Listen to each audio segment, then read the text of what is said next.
Egypt, Dubai যাচ্ছে tourist visa কিংবা 1 মাসের জন্য স্টে করার জন্য, তাহলে এই যে তার দুবাই ভিসা কিংবা 1 মাসের জন্য ওয়ার্ক ভিসায় যাচ্ছে, এই যাওয়ার জন্য যে প্রক্রিয়া, যেখানে যে অনুমোদন যারা দিচ্ছেন, তাদেরকে কি যদি ওই অভিবাসী গিয়ে বিপদে পড়েন, তাহলে এই প্রক্রিয়ার সাথে যারা যুক্ত তাদেরকে জবাবদিহিতার আওতায় আনা সম্ভব না? সেটা কি?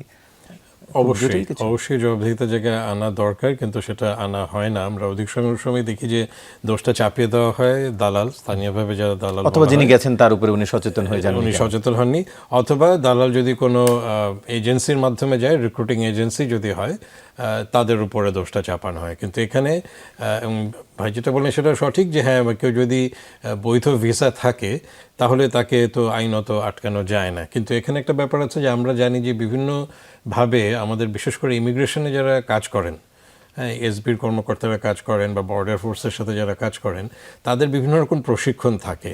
এখন আপনি যখন বিমানবন্দরে যাই, আমাদেরকে কি জিজ্ঞেস করা হয় না? আমার পাসপোর্টটা তার সামনে থাকে, তারপরেও জিজ্ঞেস করা হয় যে আপনি কতদিনের ভিসা, আপনি কোথায় যাচ্ছেন। তার চোখের সামনে কিন্তু কাগজগুলো আছে।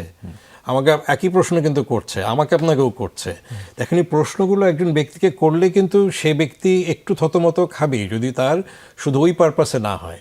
আর একটা রেড সিগন্যাল হওয়াই উচিত যে কেউ যদি লিবিয়া যাওয়ার কথা বলে যে আমি লিবিয়া যাচ্ছি কাজ করতে, লিবিয়ার কী অবস্থা সেটা একজন ব্যক্তি যিনি যাচ্ছেন তিনি হয়তো জানেন না।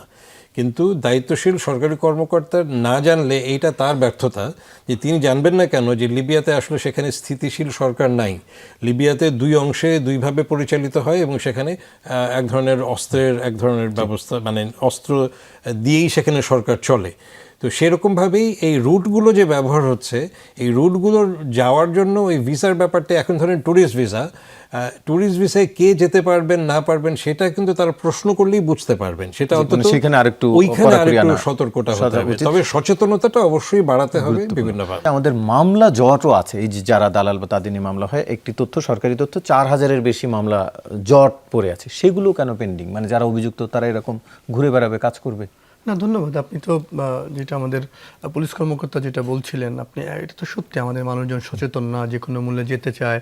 আবার যে আমাদের সরকারি ব্যবস্থাপনা, সাধারণভাবে অনেকেই মনে করে আমাদের বিএমইটি বা অমুক সরকারি প্রতিষ্ঠানগুলো আছে। কালকে যে কোনো একজন মানুষ যদি আমাদের কথা শুনে, আমরা যখন এই সচেতনগুলো তুলি, কোনো একজন মানুষ বিএমইটিতে বা ডেমোর কোনো ম্যান পাওয়ার অফিসে, জেলা জনশক্তি অফিসে গিয়ে যদি কক্সবাজারে যায় বলে যে আমি বৈধভাবে বিদেশ যেতে চাই, আপনি ব্যবস্থা করে দেন, আমাদের সরকার কি সেই সক্ষমতা আছে? বাস্তবে তো নেই। তো যার ফলশ্রুতি দেখা যায় যে ওই আপনার দালাল বা সেই একমাত্র সলিউশন হয়ে যায়। আবার যেই লোকটা বিএমইটির ভিসা নিয়ে যাচ্ছে, তারা গিয়ে কাজ পাচ্ছে না, পাচারের শিকার হচ্ছে, সেটাও তো ভয়ঙ্কর। আপনি যেটা বলেন অ্যাকাউন্টেবল যে করাটা, সেই অ্যাকাউন্টেবল জবাবদিহিতার আওতায় তো আমরা আনতে পারি না অনেক সময় সেটা। আর আপনি যেটা বলছিলেন, মামলার কথা বলছিলেন আপনি, মানব পাচারের মামলাগুলো বিচারের জন্য তো প্রতিটা জেলায় ট্রাইব্যুনাল হওয়ার কথা। আইনে বলা আছে, আমরা বাংলাদেশ সরকারের সংসদে যে আমাদের পাশ করা আইন, এই আইন বাতিলও হয়নি, এই আইন রহিত হয়নি, এই আইন সংশোধনও করা হয়নি। তাহলে সেই আইনে বলা আছে প্রত্যেকটা জেলায় একটা ট্রাইব্যুনাল থাকবে। তো আমরাই আমাদের আইন গত 14 বছর ধরে ভায়োলেশন করে আমরা ট্রাইব্যুনাল করলাম না। না করলে আপনি কে বিচার করবে? পুলিশ হয়তো কাউকে ধরছে, বিচার করবে তো কোর্ট, আদালত। সেই আদালতে বিচারক নেই। আপনি দিচ্ছেন হচ্ছে নারী ও শিশু আদালতকে, সেই বিচারক হয়তো ওভারলোডেড। যে পুলিশ কর্মকর্তা তদন্ত করছেন, তার 101টা প্রায়োরিটি আছে। মানব পাচার তার 100 নম্বর প্রায়োরিটি, তার পলিটিক্যাল এইকে ধরো, অমুক ধরো, নানান কিছু করে। সে স্পেশালাইজড না এই এভিডেন্সগুলো কী করে আনতে হবে, তার বাইরে দেওয়ার জন্য সে যথেষ্ট তথ্য অনুসন্ধান করতে যেতে পারে না। তার ফলশ্রুতিতে যেটা হয়, আপনার 4% মামলা বিচার হয় না। মূল যারা ধরা ছড়ে, এবং আপনি মানব পাচার, মাদক, ইয়াবা, এগুলো হচ্ছে সংঘবদ্ধ অপরাধ। সংঘবদ্ধ অপরাধ আপনি ক্যারিয়ারকে ধরলে কোনো সমস্যার সমাধান হয় না। এখানে মূল জায়গাটা হচ্ছে ফাইন্যান্সিয়াল কার কাছে যায়, কোন চক্রটা। আপনি যাদেরকে ধরছেন, আপনি তো ইয়াবার জন্য গত 20 বছর তো আপনি লাখ লাখ মানুষ ধরছেন। আপনি ধরে কি ইয়াবা পাচার কমেছে না বেড়েছে? সংখ্যা দেখেন, মানব পাচার কমেছে না বেড়েছে? আপনি যদি মূল হোতাদেরকে ধরতে না পারেন, কারা কন্ট্রোল করছে, আপনি এইরকম ধরে আইনশৃঙ্খলা রক্ষাকারী বাহিনী তো সংখ্যা বলতে পারবেন এতদিন ধরেছি, তা আপনার ধরার রেজাল্টটা কি? কমেছে মাদক, কমেছে মানব পাচার?